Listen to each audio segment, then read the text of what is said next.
Morning बच्चों, कैसे हैं आप सब। क्लास 7 की मैथ्स की क्लास में आप सबका स्वागत है बच्चों।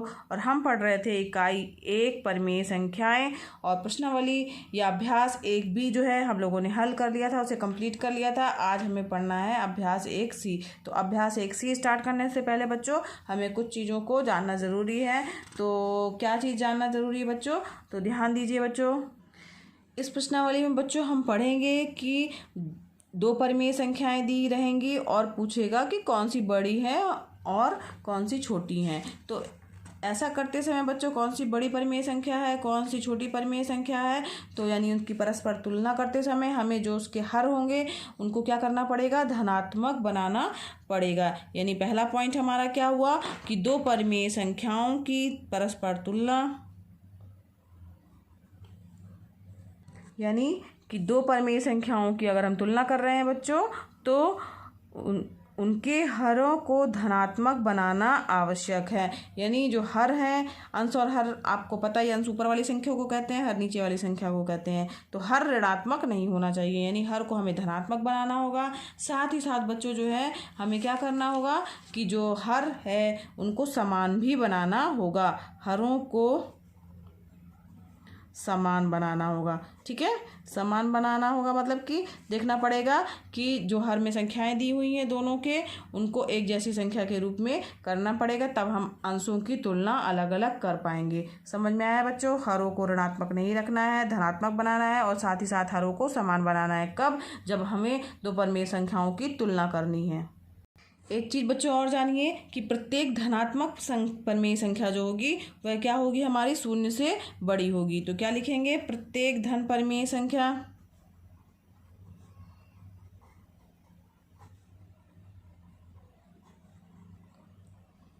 शून्य से बड़ी होती है। ठीक है, समझ में आया बच्चों। और प्रत्येक ऋण परिमेय संख्या, प्रत्येक ऋण परिमेय संख्या शून्य से छोटी होगी, छोटी होती है। ठीक, ये चीज़ें ध्यान रखना होगा। धन होगी तो बड़ी होगी शून्य से, ऋण होगी तो शून्य से छोटी होगी। ठीक, आइए चलिए चलते हैं अपनी प्रश्नावली या अभ्यास 1C की ओर। अभ्यास 1C का पहला क्वेश्चन है, निम्नांकित दो परिमेय संख्याओं में कौन बड़ी है। दो परिमेय संख्याएं दी हुई हैं जोड़े के रूप में और हमें बताना है कि इन दोनों परिमेय संख्याओं में कौन सी बड़ी है। 4 भाग दिए हैं, क ख ग घ। तो चलिए आइए चलते हैं भाग क की ओर, देखते हैं कौन सी संख्या बड़ी है। ध्यान दीजिए, -4/9 दी हुई है और दूसरी परिमेय संख्या है 7/9। तो यहाँ पर हम सबसे पहले देखेंगे कि हर ऋणात्मक तो नहीं है, तो हर धनात्मक ही है दोनों। ठीक है, और साथ ही साथ देखेंगे कि हर समान है कि नहीं। तो चूंकि हर, इस पहली वाली संख्या का भी हर 9 है और दूसरी वाली संख्या में भी हर क्या है, 9 है। चूंकि दोनों संख्याओं का हर समान है, ठीक है, तो हम इनके अंशों की तुलना करेंगे। तो अंशों की तुलना करेंगे तो क्या हो जाएगा, चूंकि हर समान व धनात्मक है, अतः अंशों की तुलना करने पर,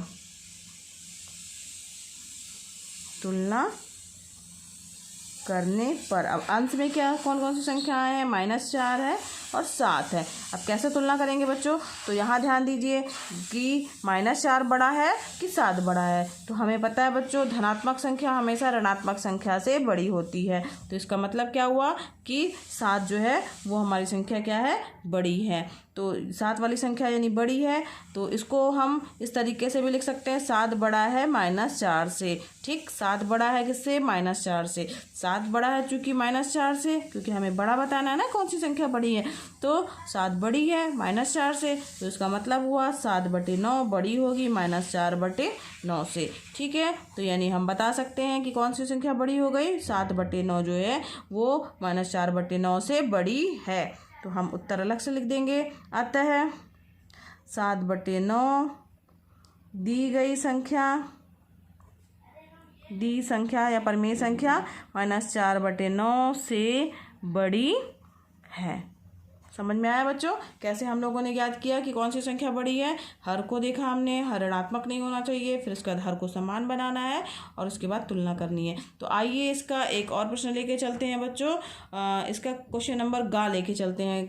गा क्या दिया हुआ है? गा दिया हुआ है हमारे पास में -7/12 और दूसरा दिया है 5/-8। इसको करेंगे तो ज़्यादा अच्छे से आपको समझ में आएगा बच्चों कि तुलना करेंगे कैसे कौन सी संख्या बड़ी है। इस संख्या में बच्चों, इन दोनों संख्याओं में पहली बात तो हर धनात्मक नहीं है, इसमें धनात्मक है मगर इसमें ऋणात्मक है, यानी इसके हर को भी हमें क्या करना होगा? धनात्मक बनाना होगा। हर को धनात्मक बनाने के लिए बच्चों -1 का ऊपर नीचे गुणा करना होगा। अब गौर कीजिए, इसके बाद क्या करना है कि हर को समान बनाना है। यहाँ पर हर 12 है पहली वाली परिमेय संख्या में, दूसरी वाली परिमेय संख्या में क्या है? हर -8 है। तो दोनों के हरों को बराबर करने के लिए जो है हम 8 की टेबल में देखेंगे, 8 का 8, 8 दूनी 16, यानी 16 12 की टेबल में आता नहीं है, इसलिए 16 कैंसिल हो गया। 8 त्रिक 24, 24 यहाँ पे 3 बार गुणा करेंगे तो हमारे पास 24 प्राप्त होगा और 12 की टेबल में भी 24 प्राप्त होता है। 12 दूनी 24, यानी हमें पहली दी गई परिमेय संख्या में किसका गुणा करना पड़ेगा? 2 का गुणा कर देंगे तो हर 24 आ जाएगा। और ये दूसरी परिमेय संख्या है, उसमें हम किसका गुणा करेंगे बच्चों? -3 का गुणा करेंगे तो हर यहाँ पे क्या आ जाएगा? 24 आ जाएगा। ठीक है, तो चलिए आइए देखते हैं इसको क्या करेंगे। तो -7/12 को हम क्या करेंगे?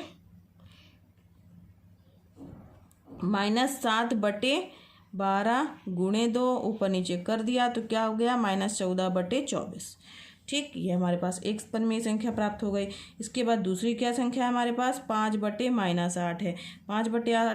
5/-8 में हमने क्या गुणा करने के लिए कहा है? -3 का ऊपर नीचे गुणा करेंगे। माइनस संख्या क्यों लगाई है? ताकि हमारे हर वाली संख्या जो है वो धनात्मक प्राप्त हो जाए। तो 5 तिहाई 15 यानी -15 हुआ और 8 त्रिक 24 ही। अब यहाँ इन दोनों संख्याओं में गौर कीजिए बच्चों, क्या? -14/24 और -15/24, -14/24 और किस में गौर करना है? 15/24। ये दो हमारे पास संख्याएं प्राप्त हो गई। अब इन दोनों में कौन सी बड़ी है? तो चूंकि हर समान है तब हम क्या करेंगे बच्चों? अंशों की तुलना करेंगे। अंशों की तुलना करेंगे तो देखेंगे कि -14 बड़ा है कि -15 बड़ा है। वैसे अगर हम ऋण का चिन्ह नहीं लगा होता तो हमारे पास में 15 बड़ा होता, लेकिन ऋण का चिन्ह लगा हुआ है तो ऋणात्मक बड़ी संख्या जो है वो क्या होती है बच्चों? छोटी होती है और छोटी संख्या क्या होती है? बड़ी होती है। तो -14 जो है वो बड़ी होगी किससे? 15 से, -15 से बड़ी होगी। तो -14 चूँकि बड़ी है -15 से, इसका मतलब क्या हुआ? -14/24 भी बड़ी होगी किससे? -15/24 से। और ये संख्या क्या है? -14/24। यहाँ पे ध्यान दीजिए बच्चों, तो ये हमारी प्राप्त हुई है -7/12। ठीक, ये बड़ी होगी किससे? -15/24 मतलब 5/-8 से। ठीक, तो इसमें पूछा था प्रश्न कौन सी संख्या बड़ी है, तो हमें पता चल गया बच्चों कि -7/12 जो है वो 5/-8 से बड़ी है। तो लिख देंगे, अतः -7/12 5/-8 से बड़ी परिमेय संख्या है।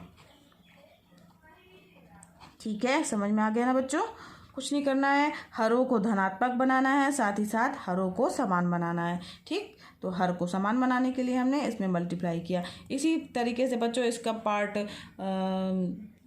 खा और इसका घा, ये दोनों इसी तरीके से हल करने हैं जो कि आपके होमवर्क हैं। चलिए बढ़ते हैं क्वेश्चन नंबर 2 की ओर। दूसरा प्रश्न है, निम्नांकित दो परिमेय संख्याओं में कौन सी छोटी है? कौन छोटी है? तो अब पहले क्वेश्चन में हमने क्या पता किया? कौन सी बड़ी है, इसमें बताना है कौन सी छोटी है। बहुत ही आसान है, करने का तरीका बिल्कुल वही है। हर को धनात्मक बनाना है बच्चों और हर को समान बनाना है। दो चीज़ें ध्यान रखिएगा, धनात्मक और समान बनाना है। इसके बाद अंशों की तुलना करेंगे। अंश में जो बड़ा है वो संख्या बड़ी होगी, जो छोटा है वो संख्या छोटी होगी। तो आइए चलते हैं इसके प्रश्न का की ओर। यहाँ ध्यान दीजिए बच्चों, यहाँ पर हर तो समान हमें दिख रहे हैं लेकिन हर धनात्मक, इसका हर धनात्मक नहीं है। तो इसका मतलब है कि हम इस संख्या में क्या करेंगे? -1 का ऊपर नीचे गुणा करेंगे। तो -4/9 है तो ये हमारी -4/9 ही रहेगी। और 5/-9 जो दी गई हमारी संख्या है उसमें क्या करेंगे, 5/-9 में -1 का ऊपर नीचे गुणा करेंगे। क्यों?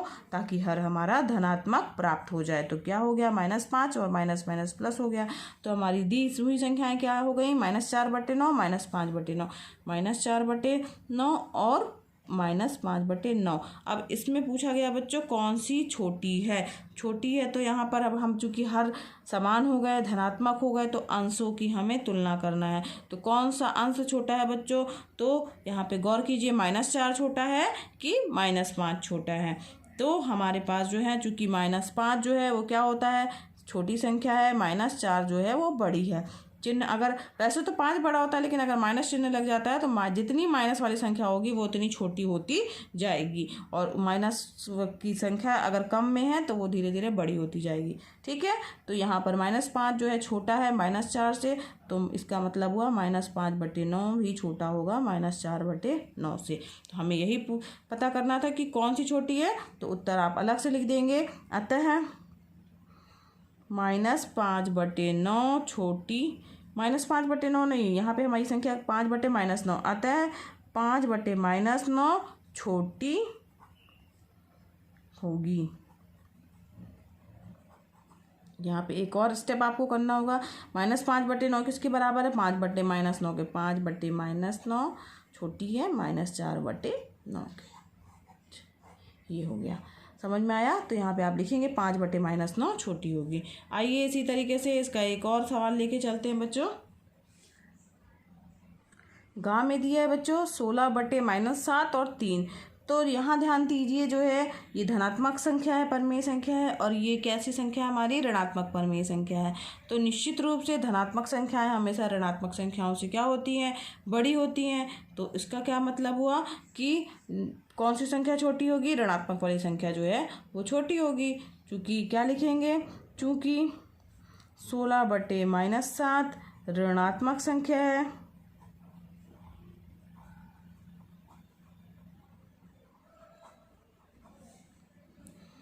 अतः 16/-7 छोटी है 3 से।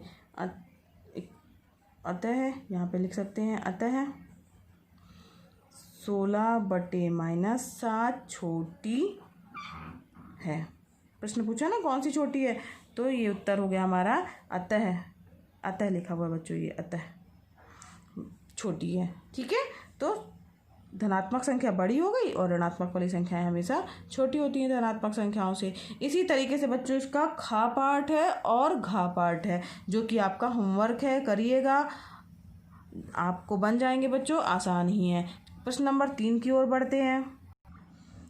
तीसरा क्वेश्चन है बच्चों, निम्नांकित प्रश्नों में उत्तर के 4 विकल्प दिए गए हैं, जिनमें से एक सही है, सही उत्तर छांटिए। सही उत्तर हमें क्या करना है बच्चों, छांट करके लिखना है। 4 विकल्प दिए गए हैं। तो पहला क्वेश्चन है इसका, का परिमेय संख्या -4/18 के समतुल्य परिमेय संख्या है। तो इसके समतुल्य परिमेय संख्या, यहाँ ध्यान दीजिए, एक परिमेय संख्या हमारी कैसी दिख रही है बच्चों, ऋणात्मक दिख रही है। क्या इसमें से कोई संख्या ऋणात्मक दिख रही है, तो हाँ, पहला पार्ट इसका ऋणात्मक दिख रहा है, तो इसका मतलब है कि यही इसका आंसर होगा। वैसे भी हम इसको करके देख लेते हैं। -4/18 दिया हुआ है, तो इसे हम काटेंगे तो क्या आ जाएगा, 2 से कट जाएगा, 2 दूनी 4 और 2 9 18, यानी -2/9। -2/9 जो है वो 2/-9 के बराबर होगी। ठीक है, तो इसका कौन सा ऑप्शन सही होगा बच्चों, पहला ऑप्शन सही होगा। समझ में आया बच्चों। तो इसका जो है पहला उत्तर जो है, ये पहला जो ऑप्शन है वो सही होगा। अब दूसरे ऑप्शन की ओर बढ़ते हैं। परिमेय संख्या 3/5 से बड़ी परिमेय संख्या है। तो 3/5 से बड़ी कौन सी परिमेय संख्या होगी, तो यहाँ पर ध्यान दीजिए कि हर में सब में क्या दिया हुआ है, 10 दिया है, दिख रहे हैं। यानी हमारी संख्या क्या है, 3/5 है। तो अगर हम हर को 10 बनाएंगे ना, क्योंकि यहाँ हर में सब में 10 दिया हुआ है, तब देखेंगे कौन सी संख्या प्राप्त हो रही है। तो हर को 10 बनाने के लिए इसमें क्या करेंगे बच्चों, 2 का गुणा करेंगे।